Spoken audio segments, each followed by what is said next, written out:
Hey. and doing great work around our community, especially on the National Trail. So Anthony, let's get right into it. How did you get started? Let's just start with the basics. How did you get started as an artist? What was your inspiration? How did you get started?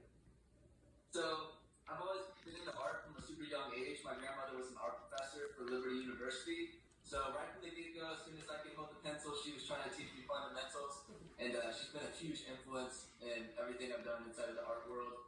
And she continues to be a major influence in my life. So she's really how I got started. She's been my #1 supporter since I was really young.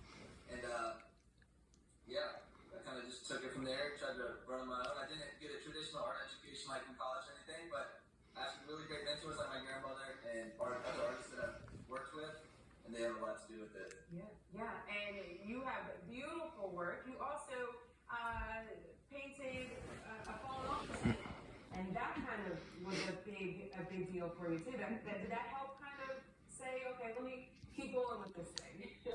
So I thought it was super cool that she asked me about this because it had been a while since I talked about it, and it really was a turning point in my artistic career. Choice until I gave them that portrait, and their reaction really made me think of it as a possibility.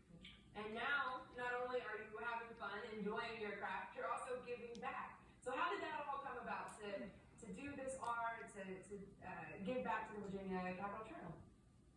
So I knew 2020 was a really rough year, and I've been looking for ways to give back with my artwork. And back in January of this year, I was speaking with an artist buddy talking about nonprofits and the possibilities for how I could use art to help others. And he listed off the Virginia Capitol Trail Foundation.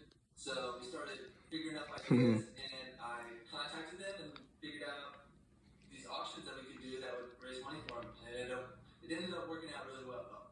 That is awesome. So the auctions happened during the summer. Was it every Friday that you had a new painting, and you were traveling down the Capitol Trail, and a lot of those paintings were of the Capitol Trail, correct? Yes, absolutely. So we started it. Which one I was went out on the trail through the month of July, and I was doing paintings along the trail for that entire month. And then the auctions ended up running a little long into August. But yes, you're correct. They were every Friday, and they ran 24 hours, and they finished up on Saturday night at 8 p.m. each week. Wow, that's huge. And all of the money went back to the Virginia Capitol Trail? 100%, yes. That is huge. Now, if people are like, okay, I'm so interested now, I want to see some of his art, do you still have some art that's left for sale? Not that I have designated to go straight to the Virginia Capitol Trail, but yes, I do this full time, so I have lots of work, and they can check me out on Instagram, Facebook, or my website.